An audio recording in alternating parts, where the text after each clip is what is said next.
2003 جاء عبد الحميد زوبا 5 مباريات انتصارات تعادلين وبدون هزيمه 60%.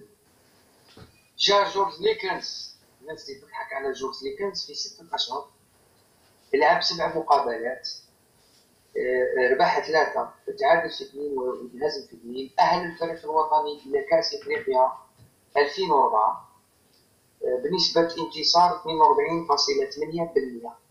D'accord, il est resté que 6 mois. Ce n'est pas comptabilisé, mais c'est un indice. جا ربح سعدان لعب كأس إفريقيا 2004. دونك جا في جويلية 2003 حتى أفريل 2004، يعني 9 شهور. لعب 10 مقابلات، فاز في 4، تعادل في 3 وانهزم في 3، يعني معدل تاع 40%. جا روبير واسيج لعب 7 مباريات، ما فاز حتى وحده، عنده 4 تعادلات و4 هزائم، 0% انتصار. علي فرقاني جا من سبتمبر 2004 إلى جوان 2005، قعد 9 شهور، لعب 7 مقابلات، انتصر في 2، تعادل في 2 وانهزم في 3، 28.5%. جا مزيان يغيل لعب 3 مباريات في 2005، جوان 2005 فبراير 2006، فاز ب3 مباريات، لعب 3 مباريات ما فازش، تم إقالته، انهزم هزيمتين وتعادل في وحده، قعد 8 شهور، 0%. جا جون ميشيل كافالي اللي لعب 12 مباراة مع الفريق الوطني وكان مدرب مغمور، وقعد 17 شهر. جون ميشيل كافالي فاز ب4، تعادل في 3 وانهزم في 5، عنده 33.3%. ربح سعدان تم استدعاؤه من جديد في البروجي الروراوات التأهل لكأس العالم 2010 إلى جنوب إفريقيا. دونك ربح سعدان جا أكتوبر 2007 إلى جويلية 2010، 35 شهر، دونك بريسك 3 ans قبل، يعني أكبر منه قبل ما يجي هوليوود.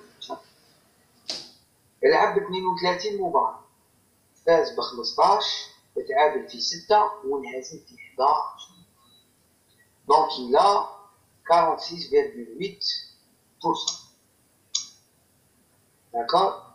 من بعد جاء في نصف بعد يعني خسارات كثيرة لربح سعدان، مور كأس إفريقيا وكأس العالم، جاء عبد الحق بن شيخة.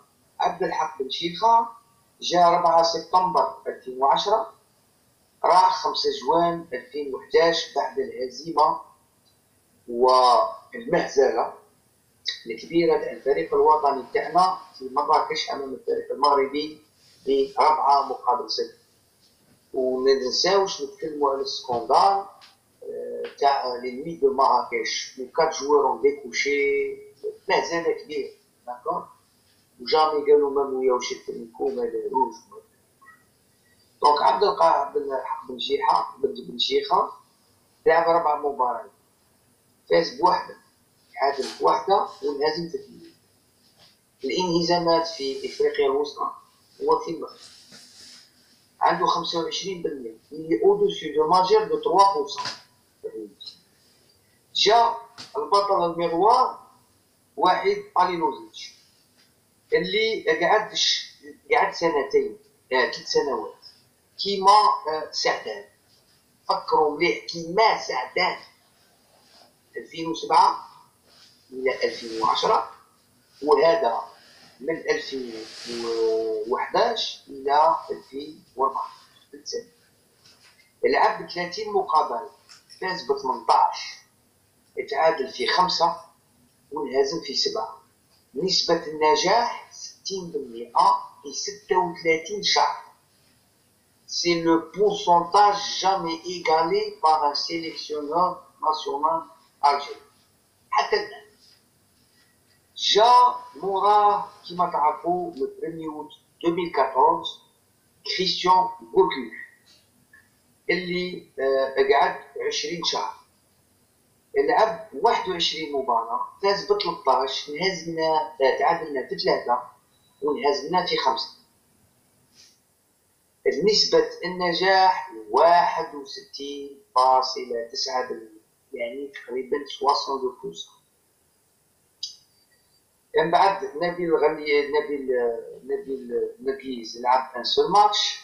جا راجيفاك عنده 3 مقابلات، لعب عنده مقابلتين، عنده انتصار وتعادل 50% بعد 8 شهور وصرا ناصر. جا جورج ليكنز لعب كاس افريقيا، تعادلين وانهزام وقد باع. دونك خوتي les pourcentages de réussite selon l'histoire de notre football. Les gens qui sont restés le plus longtemps en sélection, si certains les jouent, d'accord, mais le pourcentage le plus réussi, c'est des Français ou la France franco-bosnienne. نسبة النجاح بالنسبة لروغوف، نسبة النجاح تاع روغوف هي اتوندي باش ما نخلطوش. روغوف مليون 47%، كرمالي 41%، علي فرقاني 52%، عندكم لوسيان لودوك 36%. عندكم النسب العالية كاع هي نتاع واحد تاع كريستيان كوكيف هي الأولى، واحد دانيلوزيتش هي الثانية. وعندكم أضعف النسبة للفريق الوطني هي لكل من ربح ماتشات ب 22%. كاس انكار زوبا وكرمالي 25%، عبد الرحمن المهداوي 33%. qu'est-ce qu'il y a? C'est tout. Après, c'est des 50%, 20% اسماعيل خبطوا، mais bon, il a fait que 5 matchs, c'est maintenant. الناس اللي قعدوا أكثر من سنة. دونك رابح ماتشات عنده 10 و18 22 شهر، عنده نسبة 22.2%. Les meilleurs résultats, mes amis, selon ces statistiques-là, c'est des entraîneurs étrangers, et pas des entraîneurs algériens. Quand il y a des sélectionneurs algériens, ils ont eu quelques bons résultats, mais ce n'était pas suffisant. La meilleure série, elle a été établie. Vous imaginez Cavalli, Likens, Lucien Leduc, Gourcuff, علي لوزيتش، روغو، فراشكو، هادو هما أحسن نتائج الفريق الوطني في الانتصارات والهزائم. Voilà. Qu'est-ce qu'il y a encore? Qu'est-ce que vous voulez que je vous dise? Des périodes. يعني كاين des statistiques عجب. خوتي، la première vidéo elle est finie. Tous les sélectionneurs qui ont pu driver notre équipe nationale depuis 68 حتى يعني من 64 68 c'est coupe africaine. On va parler de coupe africaine dans la deuxième. نسلم عليكم بزاف ازول في الاول تو الموند ابو جوجي ميزان. هذوك احصائيات وانتم تعرفوا باللي Gourcuff le mathématicien il a fait mieux que tout le monde. Ali Lozic le dictateur il a fait mieux que tout le monde. Cavalli, entraîneur des deux, il a fait mieux que beaucoup d'Algériens. Beaucoup d'Algériens.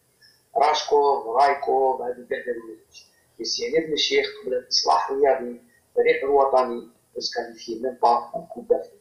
La seule fois où l'équipe nationale s'est qualifiée en Coupe d'Afrique avant 80, c'était en 68 parce que l'entraîneur était Lucien Leduc. Salam.